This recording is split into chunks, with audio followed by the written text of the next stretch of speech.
Hi friends, நம்ம விஜய் மல்லி ஸ்டோரியோட upcoming episode எப்படி இருக்க போகுது அப்படிங்கிறத அந்த வீடியோவில் பார்க்க போகிறோம். மெயினாக வந்து பார்த்தீங்கன்னா என்னதான் அன்னபூர்ணி அம்மா வந்துட்டு விஜய் சேர்த்து வைக்கணும் அப்படின்னு சொல்லிட்டு இந்த மாதிரி நிறைய விஷயங்கள் பண்ணால் கூட நம்ம வெண்பாவும் ஒரு காரணம் அவங்க ரெண்டு பேரையும் வந்துட்டு இன்னைக்கு இருக்கு அப்படின்னே சொல்லலாம். என்னதான் அன்னபூர்ணி அம்மா சேர்த்து வைக்கணும்னு சொல்லிட்டு இந்த மாதிரி வந்துட்டு நிறைய கேம்ஸ் எல்லாம் கண்டக்ட் பண்ணி மல்லியை வந்து ஜெயிக்க வச்சாலும் ஸோ அது வந்து அப்பா மனசு அவங்களுக்கு வந்து அப்ரிஷியேட் பண்ணுறது மாதிரி அவங்க அப்பா மூலியமா மல்லிக்கு நிறைய விஷயங்கள் பண்ணதான் செய்கிறாங்க. ஸோ அந்த மாதிரி தான் வந்து பார்த்தீங்கன்னா மல்லியை வந்து ட்ரீட்டுக்கு கூட்டிகிட்டு போகணும் அப்படின்னு சொல்லிட்டு அவங்க அப்பா கிட்ட சொல்கிறாங்க. அவங்க அப்பா வரவே மாட்டேன்னு சொல்லியும் கூட நீ வந்து தான் ஆகணும்னு சொல்லிட்டு அவர் வேலை பார்க்கணும் அப்படின்னு சொன்ன லேப்டாப்பை க்ளோஸ் பண்ணி வச்சிடுறாங்க. அண்ட் தென் மல்லிகிட்டையும் பெர்மிஷன் கேட்டு மல்லியும் கூப்பிட்டுட்டு போயிடுறாங்க அப்படின்னே சொல்லலாம். கூப்பிட்டுட்டு வந்துட்டு இருக்கும்போது வந்து பார்த்தீங்கன்னா ராஜிகிட்ட சொல்லிட்டு போகிறாங்க. கரெக்டாக ராஜிகிட்ட சொல்லிட்டு அங்கேருந்து கிளம்புறாங்க. அப்படின்னவனே வந்து பார்த்தீங்கன்னா ராஜி மயக்கம் போட்டு விழுந்துடுறாங்க. மயக்கம் போட்டு விழுந்தவனே ரஞ்சிதா வந்து என்னாச்சுமா என்னாச்சு ராஜிமா அப்படிங்கிற மாதிரி கத்துறாங்க. அதை பார்த்தோன்னே அவங்க எல்லாருமே வந்துட்டு என்னாச்சு அப்படின்னு சொல்லிட்டு பார்க்குறாங்க. அந்த டாக்டரையும் வரவழைக்கிறாங்க அப்படின்னே சொல்லலாம். டாக்டரும் வந்துட்டு செக் பண்ணி பார்க்குறாங்க. அப்போ தான் தெரியுது அவருக்கு பிபி வந்துட்டு கொஞ்சம் ஹையாக இருக்குது. ஸோ நிறைய ஸ்ட்ரெஸ் இருக்குது அவங்களுக்கு அப்படிங்கிற மாதிரி சொல்கிறாங்க.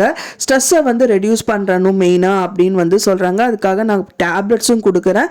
அண்ட் தென் அதுக்கான முயற்சியும் நீங்கள் மேற்கொள்ளுங்க அப்படிங்கிற மாதிரி சொல்கிறாங்க. அதை கேட்டவுடனே ரஞ்சிதா வந்து பார்த்தீங்கன்னா ஜூஸ் போடுறதுக்கு போயிடுறாங்க. ஆனால் அதுக்கு எக்ஸ்ட்ராடினரியாக வந்து பார்த்தீங்கன்னா அன்எக்ஸ்பெக்டடாக மல்லி வந்து ராஜியோட காலை பிடிச்சி விட்டுட்டு இருக்காங்க. அதை பார்த்தோன்னே செம கடுப்பாயிடுறாங்க ரஞ்சிதா அப்படின்னே சொல்லலாம். அட பாவி என்ன வேலையெல்லாம் பண்ணுறா, கடைசியில் ராஜியோட மனசையே மாற்றிடுவாங்க போல இருக்கு அப்படிங்கிற மாதிரி வந்துட்டு அவங்க வந்து கேட்குறேன். அவங்க வந்து மனசளவில் நினச்சிட்டு இருக்காங்க. ஏன்னா இப்போ போயிட்டு இருக்கிற எபிசோட்ஸ் எல்லாம் வந்து பார்த்தீங்க அப்படின்னா ராஜி வந்து பயங்கர வில்லியாக தான் காமிச்சிட்டு இருக்காங்க. ஸோ அவங்க மனசை எப்படியாவது மாற்றணும்னு சொல்லிட்டு அவங்க காலில் விழுகுது. அவங்க பூ கட்டி அவங்க தலையில் வச்சோடனே அவங்க காலில் விழுகிறது, அந்த காலை பிடிச்சி விடுறது அப்படிங்கிற மாதிரியெல்லாம் நிறைய எபிசோட்ஸ் வந்து வந்துட்டு இருக்கு. ஸோ கூடி விரைவிலே வந்துட்டு ராஜியோட மனசை வந்து மாற்றிடுவாங்க மல்லி அப்படின்னு தான் எதிர்பார்க்கப்படுது.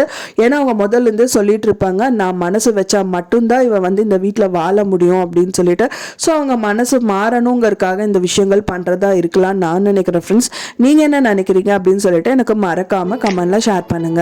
நான் சொன்ன இந்த தகவல் உங்களுக்கு பிடிச்சிருக்கும்னு நினைக்கிறேன். ஃப்ரெண்ட்ஸ், பிடிச்சிருந்தா மறக்காமல் லைக் பண்ணுங்கள், ஷேர் பண்ணுங்கள், கமெண்ட் பண்ணுங்கள், சப்ஸ்கிரைப் பண்ணுங்கள். மேலும் இன்னொரு மல்லி சீரியல் அப்டேட்டோட நெக்ஸ்ட் மீட் பண்ணுறேன். தேங்க்ஸ் ஃபார் வாட்சிங் மை வீடியோ ஃப்ரெண்ட்ஸ். நெக்ஸ்ட் வீடியோவில் பார்க்கலாம்.